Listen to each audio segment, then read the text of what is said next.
The Bunker Project, podcast episode number 25. Welcome back to another episode of The Bunker Project. This week we're live to hard drive at Studio 604. Oh my God, this is such a hard show to start. Andrew did his thing again, blinking red light, blind. So we're doing, this is take two. We got a solid red light and we are recording live to hard drive here in my apartment at Studio 604. Holy cow. Long story short, we had a new venue picked out. Awesome place. It was too good to be true, Bob. Yeah, we got there. They were supposed to be, have a band. They said, hey, warning, band's coming in around 8:30. They're going to be noisy. I said, yeah, cool, we can work with that. We'll just wrap up the show quickly, get there at 6. Guess what? There's a band practicing really loud. So we pulled the plug. Starting at 7. So now we're at 8:14, starting round 2. And what the hell? Just jump right into the show and get started. That's what I say. We've got 2 guests that are coming. My phone's going to ring, but and I'll run away and I'll have to take over the show while I go downstairs and bring them up in the elevator because it's a high security building. But other than that, time. What do you want to talk about? Tech news? You want to talk? What do you want to talk about? Let's just jump right into your show notes you have here. Okay. Bob and I were using a little bit of cloud computing on the Google Docs last night. That was very cool. Collaborating on a document together. I could see what he was doing. He could see what I was doing. It's kind of cool. Well, it's kind of neat because you got like a Word document you're looking at on your screen, and then the cursor, magically words appear in front of you, and I was formatting the document while Andrew was updating it at the same time. Very cool experience. So if you haven't used Google Docs to do something like collaborative on a Word, actually, that would make a great way to write a novel. Have 2 or 3 writers fighting and editing and writing at the same time. Say, and another comma goes in there, and it'd be awesome. Oh, wouldn't it be cool to make a social platform where it was like a combination of Google Docs and Twitter and, oh, wait a minute, that was Wave, it didn't work. Yeah. No Wave jokes because too many people are too upset. I mean, the fantastic idea, but once again, a Google product that was way ahead of its time, and people just aren't ready for that type of technology. Or actually, it's not even technology; it's just the ability to do amazing things with your computer. And they're having a hard time running Microsoft Word and Gmail and keeping their WordPress site up and all the widgets and stuff. I mean, it's a tsunami of things you got to learn, and we're old farts. Yeah, well, we talked about, I think it was in episode, what was it? 142 or something like that. We talked about Google Wave and why it didn't work. But anyways, we'll move on. Steve Jobs, you wanted to talk about? Okay. So now I'm gonna tech news. We'll do half the tech news because we got to do 2 shows tonight. Steve Jobs and Eric Schmidt do major moves this week. One goes home and the other goes to the boardroom. So basically, Steve Jobs, not feeling so cool. I'm going to run away, hang out, get my body. Yeah, medical leave. But basically, the interesting thing that happened was that when that was announced, and they were basically hiding this at Apple, as soon as it was announced, boom, Apple stocks plummeted. They've slowly come back up. Eric Schmidt, when it was announced that he wanted to basically go up, he was basically, well, not fired, but like, he got what? How many? He got $100 million bye-bye gift, so that's kind of nice. Oh, we're really sorry you're going. Here's $100 million in stock option. Well, hang on, we got a Maven's going to jump in right here. Yes. Kindly asked to leave. Yeah, I think it was a PR decision. But anyways, $100 million in his pocket. Apparently, he's a billionaire, so it's like, yeah, whatever. So what you're saying is that the stock of Apple significantly was affected by Steve Jobs' announcement, stepping down temporarily, and Eric Schmidt, nothing happened. Yeah, nothing happened. So that's kind of what happens when the brand is tied to like an iconic leader. Absolutely, he is seen as the brand. Well, in a way, as far as iconic leaders are for technology, he is the iconic leader of iconic leaders. I mean, he is Apple. He is Macintosh. Everything that business stands for, all the products, all the way down to the packaging and everything is him because he's a taskmaster. If you've ever read his book, the I think it was the unofficial autobiography or whatever of Steve Jobs.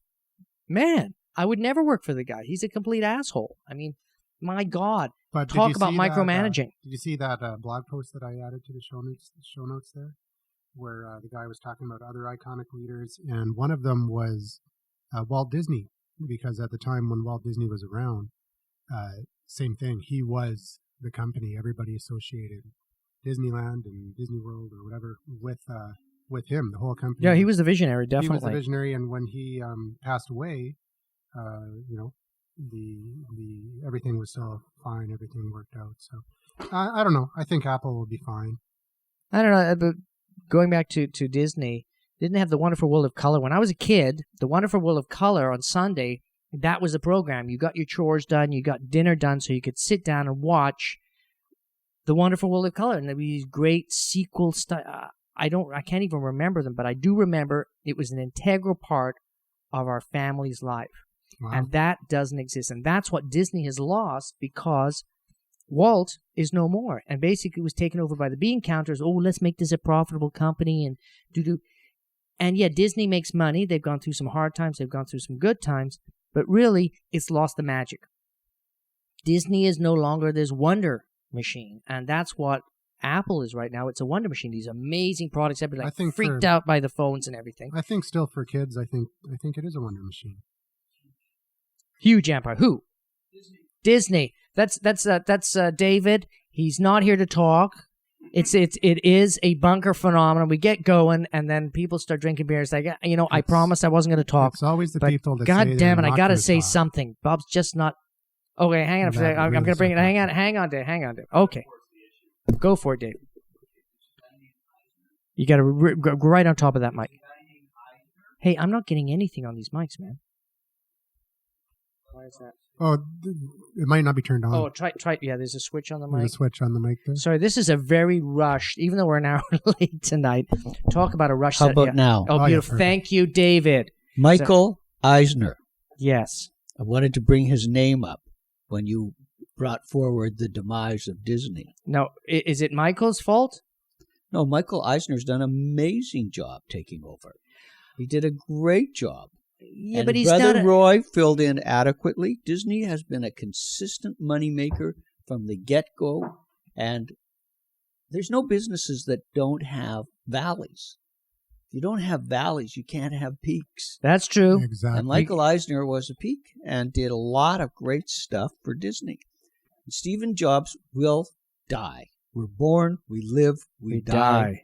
And the company will still continue to be successful. Oh, yeah, but there's a difference between successful and being magical. That's the difference. That's why we're trying to get over with. Oh, get over it. Get over it. That's so yesterday. That's a spoken like a true David, fanboy. he is like so hardcore, man. Microsoft. Bill Gates doesn't run day-to-day business anymore. Now he's out of there big time. Yeah. Well, he does charity work. But the point is, Microsoft is still the global platform for the world.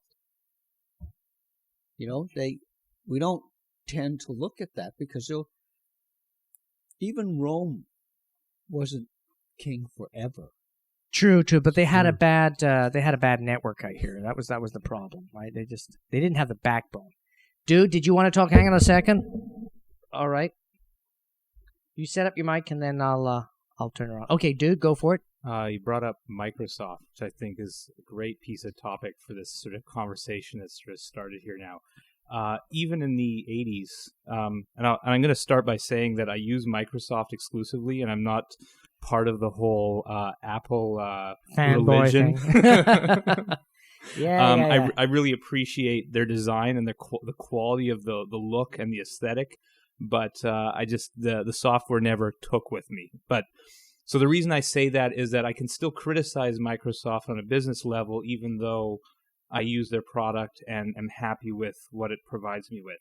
So what's your biggest criticism of Microsoft right now? Well, we got to go back a little bit. We got to start in the 80s. We got to start with when Microsoft basically took off.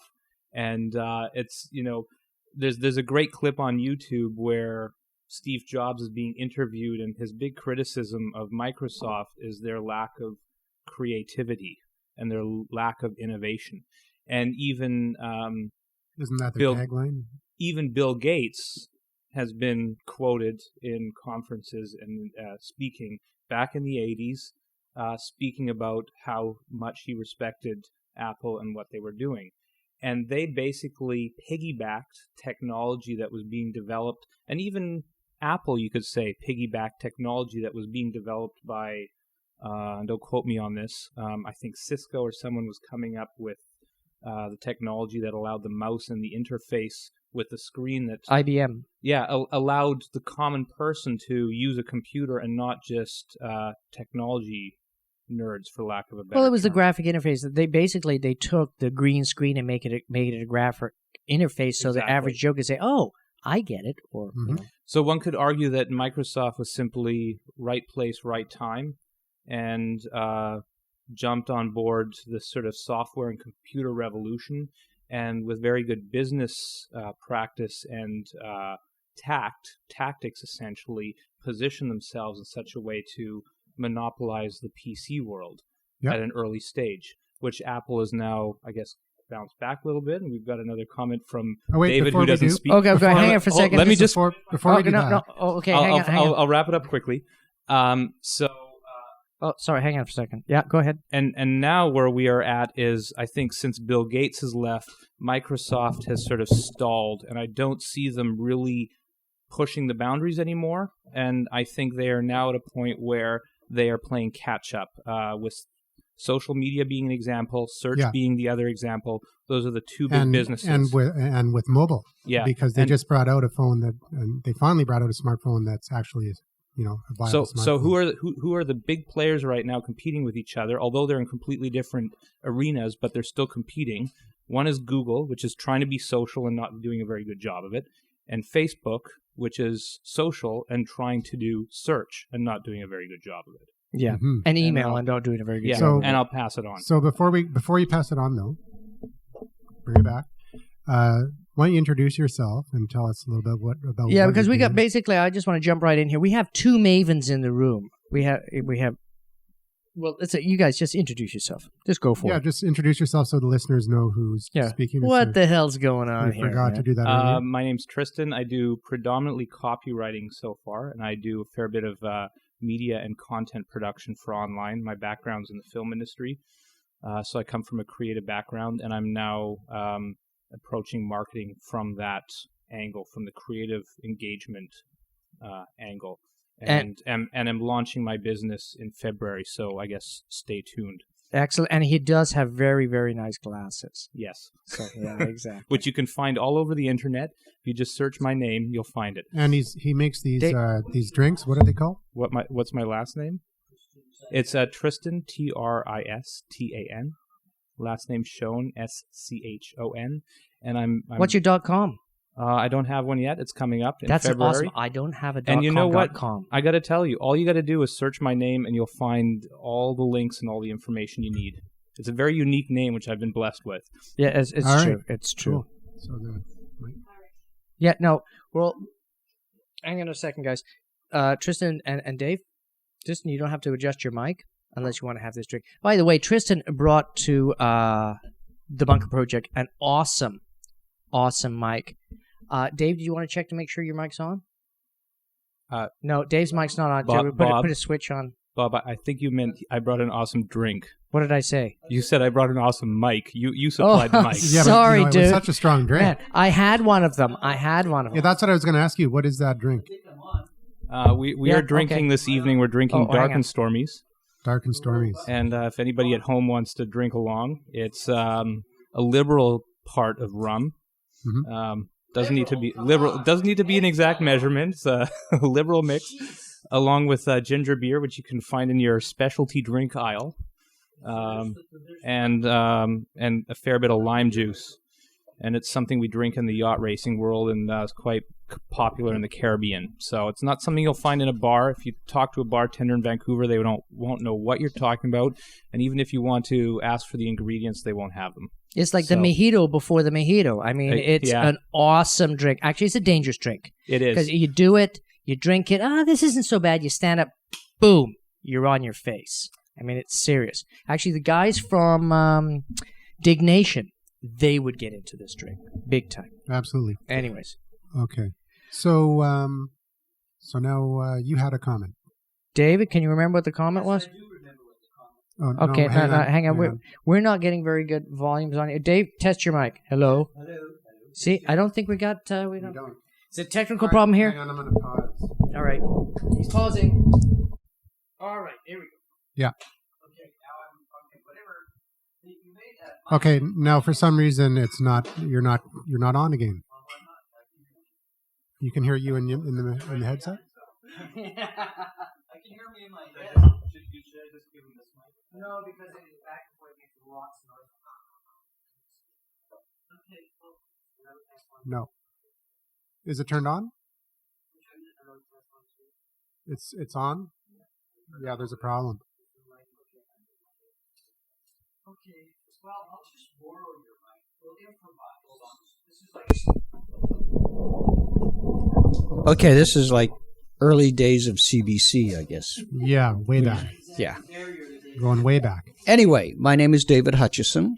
My company is called Transitions Advertising, and I'm just an old ad guy. And my focus right now is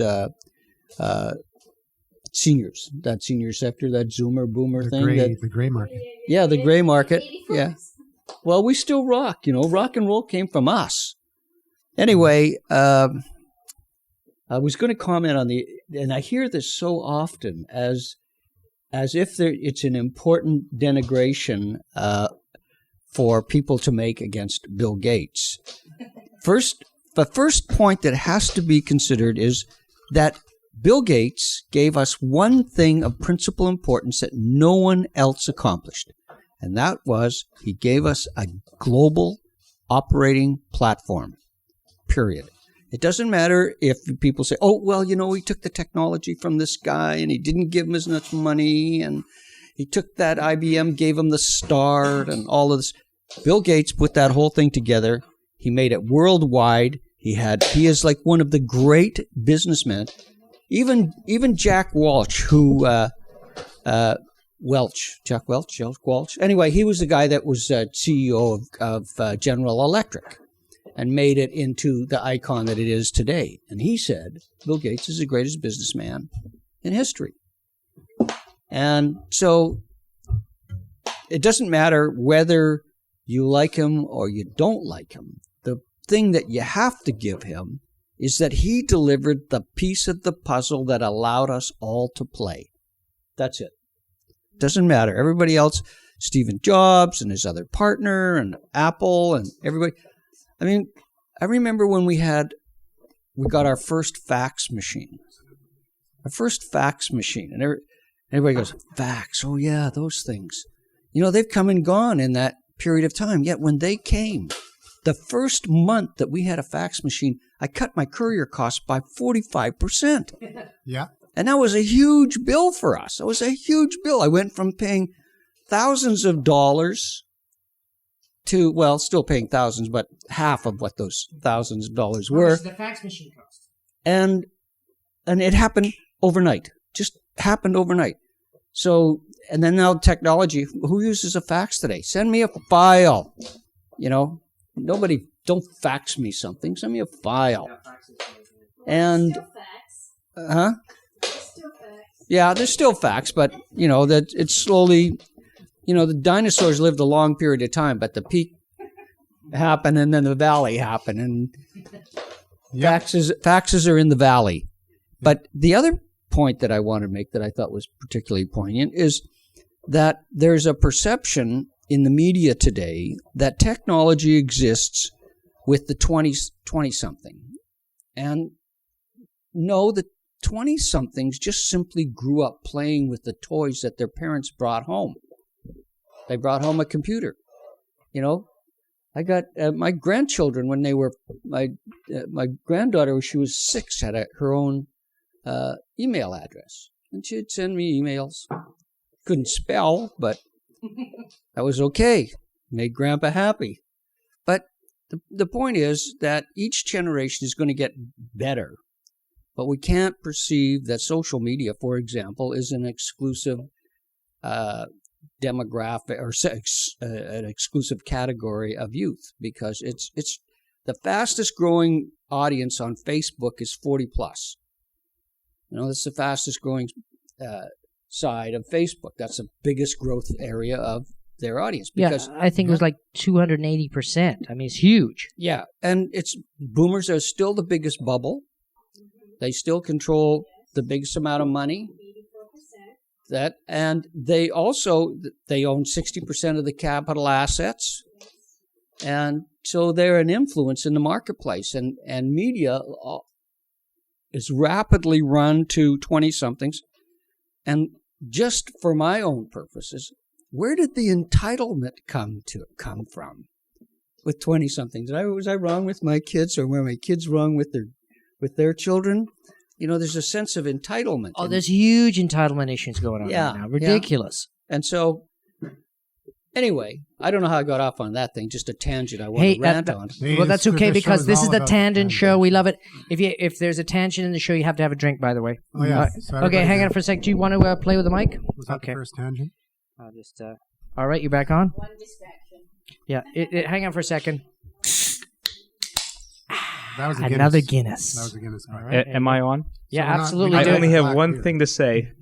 David, for a guy who doesn't speak, you sure have a lot to say. Yeah, I know. It's his classic bunker. It's classic bunker. That's a tradition here at the Bunker Project. I don't want to speak, but these guys, they piss me off. They just that horrible sound that you hear every few minutes is the that's the mic going back and forth. Yeah, we got a mic that's broken. I think it's actually an input check. I don't know what the heck's going on with this. Huh? No. This is the mic that's so great. Anyways, that's a tradition here at the Bunker Project, is the people who say they aren't going to talk the most. And anyways, so let's move on. Well, Dave's from the advertising industry, so, he likes his high horse. We started off the show. Actually, Dave's a radio guy. David, weren't you in the radio industry? Let's talk radio. Okay, here's your mic. Oh, no, he doesn't. Okay, no. He's begging off. He's begging off because, Bob's waiting in here. Okay, Bob, wait in. Okay, waiting in. Now, Dave, he loves the mic because he's in the radio industry, and he knows the power of radio, the spoken voice. It's wonderful, and it paid for a lot of falafels. Well, an interesting point on radio is that on my blog, I write on seniors in the marketing in the industry. It's pretty weak. And radio, one of the great things about radio that works really well is remotes. Even to this day, remotes draw traffic. Now, when you say remotes, that the radio station goes to your location with a van? With a van and everything? Yeah. Yeah, that does work. We used to have, in the telecom industry at TAC Mobility, we used to host the Santa Fox Food Drive every year. And it brought a ton of people into the stores. Yep.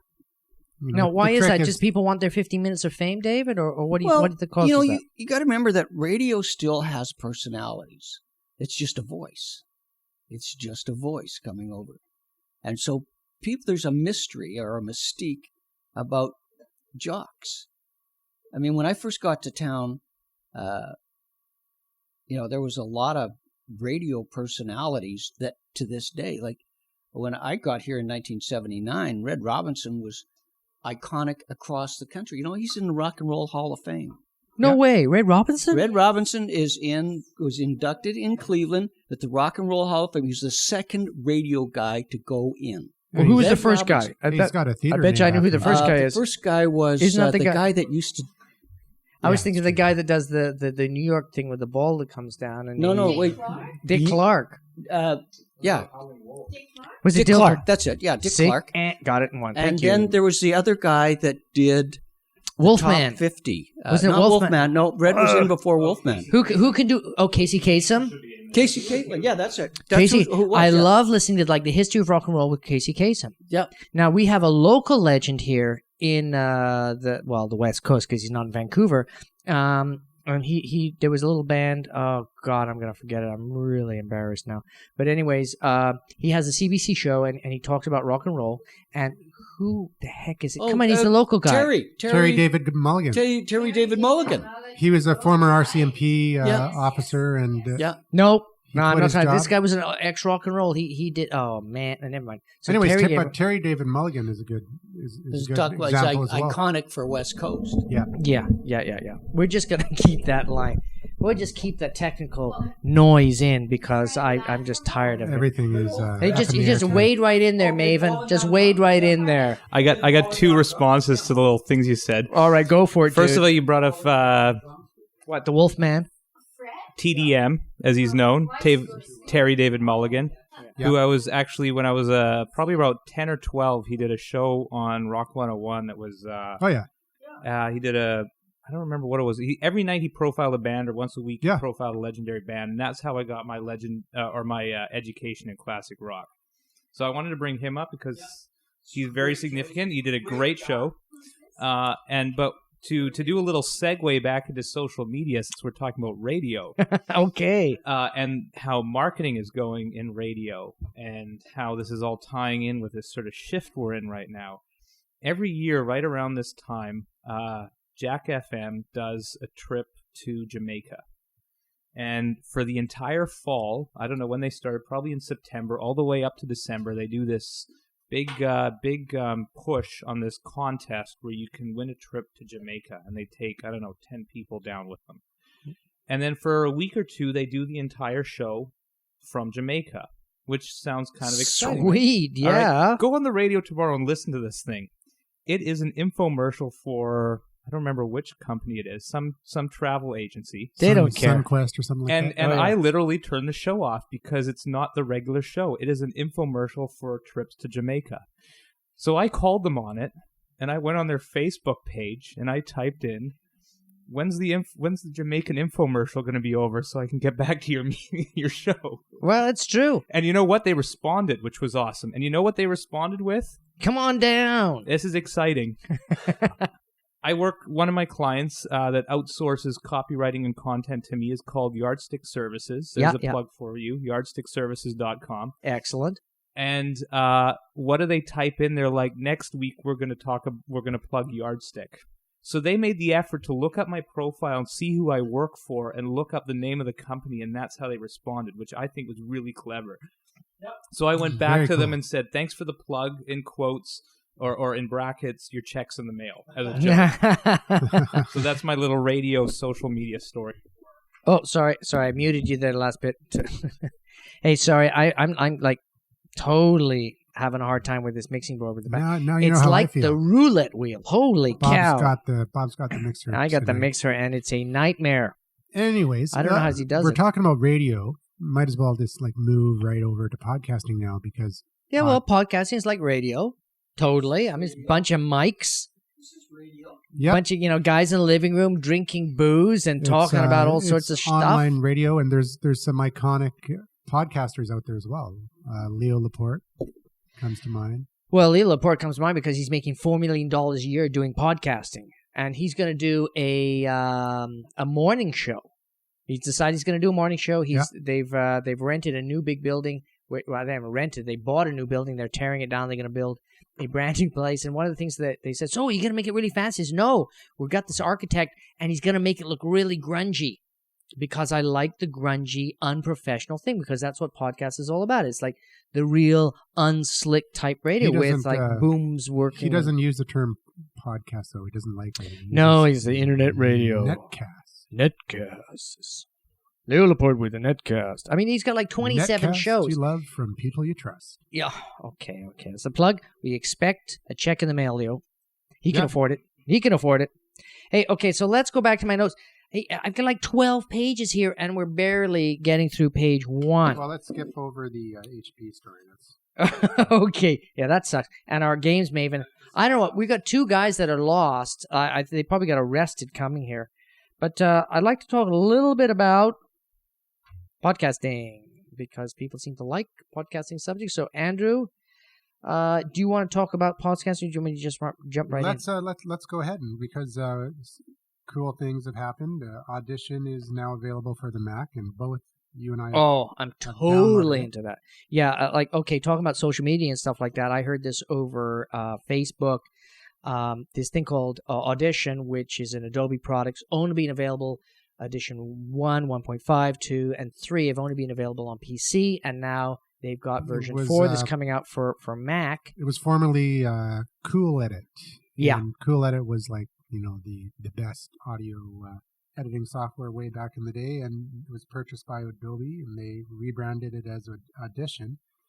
And, for some people, that was the only reason why they stuck with the PC. Some people, I know a couple people, Cliff Ravenscraft is one of them. Yeah, who me. stuck with the PC just for Audition. And I guess he's not going to be doing anything on the PC anymore now that Audition. Yeah, he's kind of love with he's kind of love with the Mac. But the thing is that I've been playing with this software. It's unbelievable. They've got this section where you're not looking at the algorithmic thing. You're looking at a visual picture. It's almost like Photoshop. It's called the spectral display. Thank you. It's the same tools, very similar tools in Photoshop. So basically what I love about it, you can just take, if you've got hum or some background noise that's really bugging you, can actually take a sample of that and it takes it away.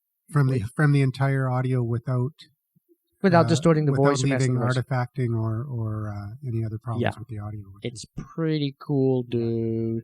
And the other thing, totally bummed, I just found out the mixer that I own, which I got a killer price for, is no good if I have a limiter gate. A hard limiter gate is a piece of software that you can hook up to your mixer, which will allow you to, instead of using software like Audition to process the audio to take out the background noise, you can actually take out hum or any kind of problem before it comes into the audio. And you need inserts, right? Yeah, basically you need inserts. So what an insert is the mic goes into your board, it goes down a little bit, and then it pops out and goes into this processing piece of hardware, and then comes back into your board, and then you can do your levels and your EQ and that type of stuff. Mine doesn't have it, so thank goodness for Audition, because it can do that for me. So now I'm not so worried about it. And we talked about Audition in, I think it was episode 3, was it Podcasting 101? We talked about the difference between Audition and Audacity and how, you can get the free software if you're just getting into podcasting and use Audition for free, 100%. And, this is the first time we've actually personally had experience with Audition ourselves, and we're both pretty impressed with it. Yeah, I like it. I'm going to buy it. So, anyways, the other cool thing, I found this new thing called SoundCloud.com, which gives you basically 2 hours of airtime or whatever. You can upload any audio file. It's based out of England, and I basically have used it for an advertisement. So all these things where you can go out and you have a limited amount of bandwidth and a limited amount of actual space to put your podcast. I'm just putting one podcast and say, hey, this is a cool podcast. This is a sample. If you really like it, check it out. Here's a link to the WordPress website, and check it out. I got tons of shows. So I'm just using it as an advertising platform, which I'm sure these guys haven't thought about. So I'm abusing it. So how are you going to use it as an advertising platform? Are you going to link to that particular audio? Yeah, well, you go there if you stumble across it and you're checking it out. It's just another place for people to stumble across one of the podcasts, right? Okay, right. Cool. So yeah. I've only got 2 hours. So I've got exposing a couple of your episodes. I've got a book review. I've got a special report from the Bunker Project, and I've also got garlic and plum. I got all 3 of those shows, the icons, and then a complete description of the shows with an actual link in the in the description, and the link is hot, so you can click on it. It just takes you to my website. It's beautiful. There you go. I'm sure they didn't think of it that way, but hey, here's me manipulating what these guys are giving away for free. Also, what do we got here? I got 2 Leo Laporte things we've already covered. Oh yeah, the major problem with iTunes. I am so bummed with this. iTunes has got to get it together. There is, and it's been going on for a couple months now. Everybody in the Actually, it's more than a couple potosphere. months because on my other podcast, Health Empowerment News, Like 4 months? at least 4 months ago, I tried to change the album art, and I've been pinging iTunes using the. Let's put a link to the in the show notes on how to ping iTunes. Yeah, it sucks. And usually you ping iTunes and the change goes through fairly quickly. But for this album art issue, it's taken a lot of time, and some people are able to get through and get it working, but other people are having difficulty, and I guess we're two of the people that are having difficulty. Yeah. Now we're getting mumbling in the background from our two mavens because, oh man, they're talking about boring stuff and we want to talk about Microsoft and stuff. All right, go ahead, jump on in there. Yeah, David's passing notes over here. Teacher. Man, it's like, they had the mics, they had the... Okay, what is it? I think next time you need to make copies of the list and distribute it, and we, the participants, get to pick what the topics are. Hey, you had your Microsoft thing. Jeez. Man, you give them a little bit of candy and they just want hours and hours and hours. Hey, anyways, I want to jump right into iPhones here. You guys want to talk about iPhones? Oh, excellent. Well, we don't have to worry about the two mavens on that one. Definitely. Yeah. Well, actually, you don't even have an iPhone. Oh, okay. Bring your mic over, and I'll turn it on.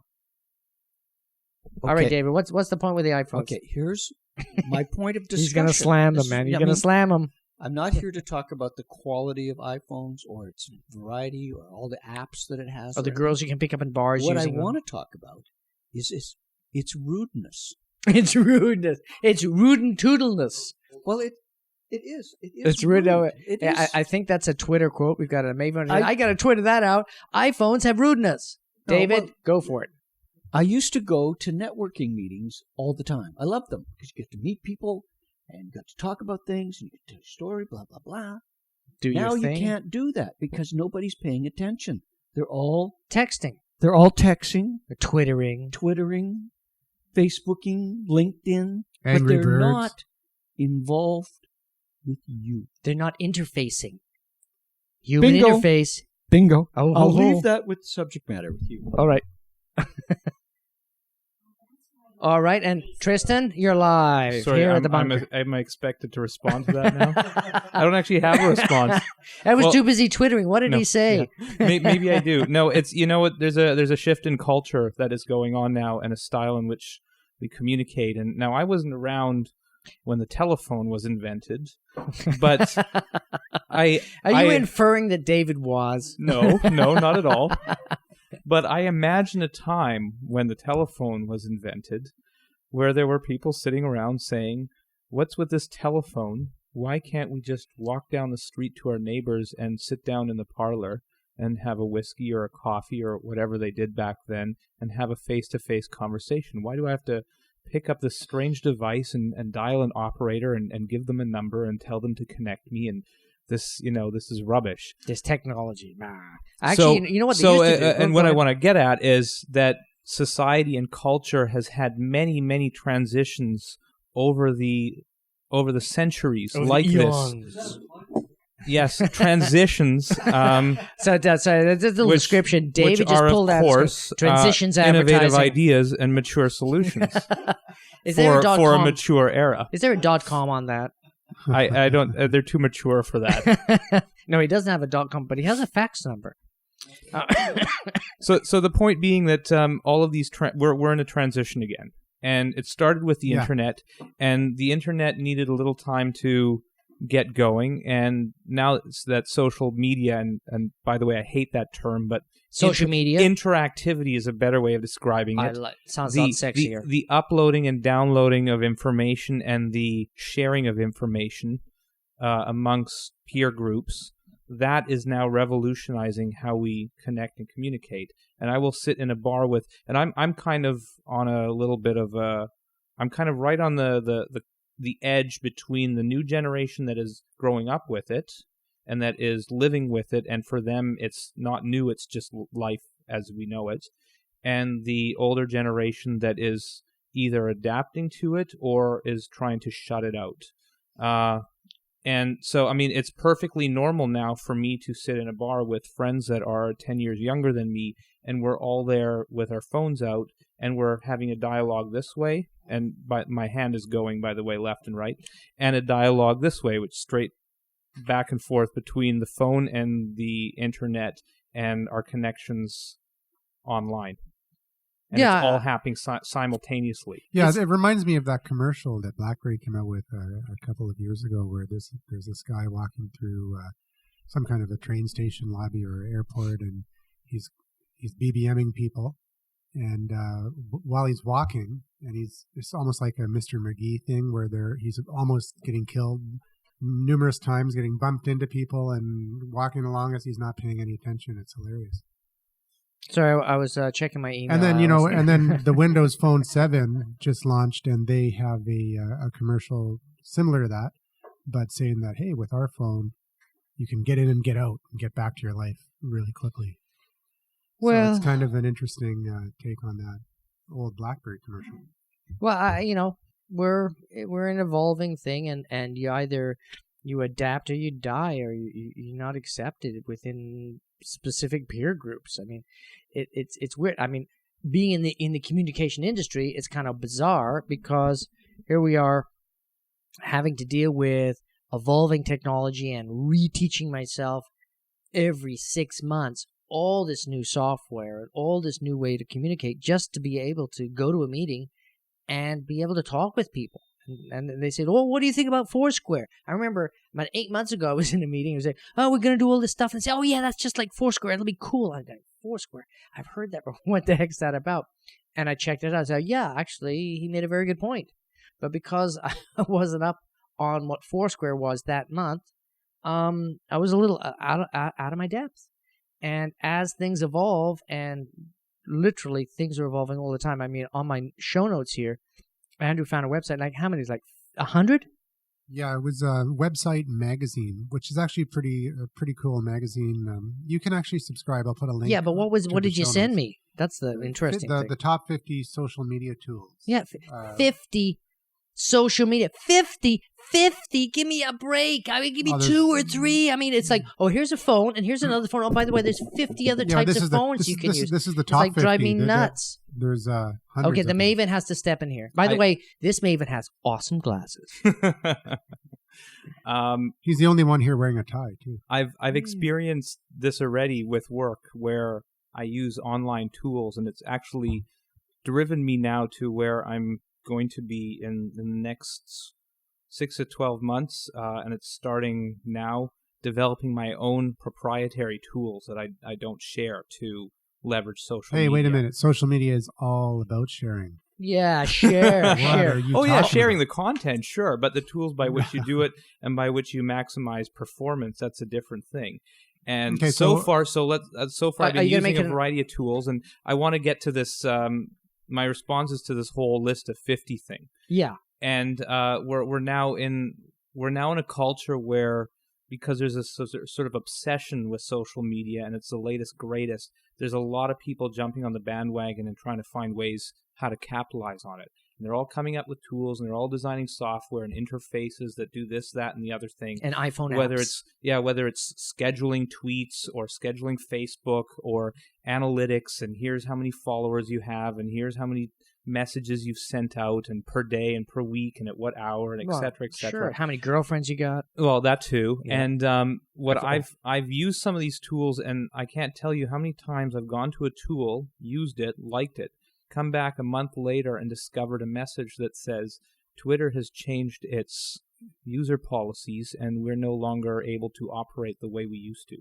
Yeah, that tool doesn't exist anymore. Yeah. So we're it's similar to the automotive industry in, I guess, the teens or the 20s, and there were, literally dozens of car manufacturers in the US, and they're all collectible pieces now, but they slowly fizzled and faded away because they couldn't compete in the market, and things sort of consolidated, and you ended up with a couple big manufacturers. And the same thing is going to happen with social media. So you think we're like in a super evolving Sure. situation right now. Like there's an mega explosion, evolving. and Ridiculous. there's a sort of Darwinian quality to it where the strong will survive, Well, like and those with the best model and those that can adapt the quickest to changes, particularly the privacy issue. But also, there's a problem when your whole business model is based on somebody else's service. Exactly. They change their policies, as you said, and you're out of business. Yeah. And also, what Twitter can do, because there's all these Twitter tools that are available. Twitter can just take the best of all those tools and just bring them into their own platform and make them native. So Yeah. Right. It's very which they've risky. already started doing. It's They- risky business out there. They turn to the not the market, but they turn to the environment and observe what the reaction is and the response is to And they their start adding to their those features. platform, and they go, oh well, we can do that. Yeah. And why shouldn't they? Because it's their business, right? The non-speaker has something to say. I have to go now because I have to go home and read 3 newspapers and get a column out in the morning. So I know it's a little pedestrian to Are you write, reading, but my friend Christian is a writer, so I think he's got understanding for that. So are you reading those papers on your iPad? I'm writing a column called "The Misunderstanding of Independent Living." Oh, okay. Very good. All right. Thanks for joining us, David. And maybe we'll see you another time. You will. Thank you.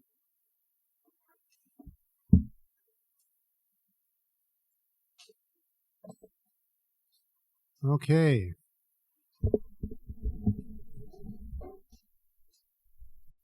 And we're back. Hang on. Sorry, jumping in. You know, I went to have a slash because I can only hold 2 Guinnesses, and they're they're 440 milliliters, which is I don't know how many ounces. A pint. I'm good for 2 pints. I'm a small guy. I come back, everybody's gone. What's going on here, man? No, only David's gone. He had to go. Okay. He had to go write an article for the paper. Oh, okay. That's what you guys are talking about. So, look, we were talking about these 50 website magazine top 50 solutions for optimized social media experience. Now, the other 50. thing, the other thing I wanted to say 50. is that this magazine, they come out with a magazine every month, like a normal magazine. But if you want to, you can go to their website, and I'll put a link on the show notes. You can go to their website and sign up and get the magazine for free. The actual magazine. What, in PDF? Download? No. They'll mail you 4 issues. So one like a quarterly issue, and if you want the full every 12 months, the monthly issue, then you have to pay. But I get it for free. For every 3 months, I get a actual physical magazine for free. It's kind of cool. Cool. So, that's kind of weird. They are so desperate to sell paper advertising that the New York Times or one of those major newspapers, it costs more money to get the online version. So you say, oh yeah, it's like $11 or $5 a week to get the printed version. So yeah, well, I just want the online version. Oh, that costs $12. Well, no, I don't want the printed version. I just want the online versions. No, it costs $12. Now, if you want the online and the printed version, that's only $2 more. So really what they're saying is we have to have a printed version because that is what the advertisers are paying for. And we have to have, we distribute they want to 10 million and 30 million issues across North America in printed form.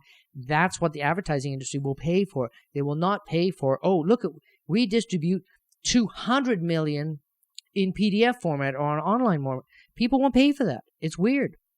Well, and that's the problem they got. They're paying for it for Google. They're paying Google for, Well, that's pay per click and stuff like that, but that's a different demographic. Basically, yeah, totally different. I had a call from Jay Peachy today, and he's got a wonderful opportunity for Shaw TV, which is the Vancouver local cable channel. That's how you get a license. He said, we'll give some airtime for free, but there is some pretty good programming available. Yeah, he wants to do a health show with Croft and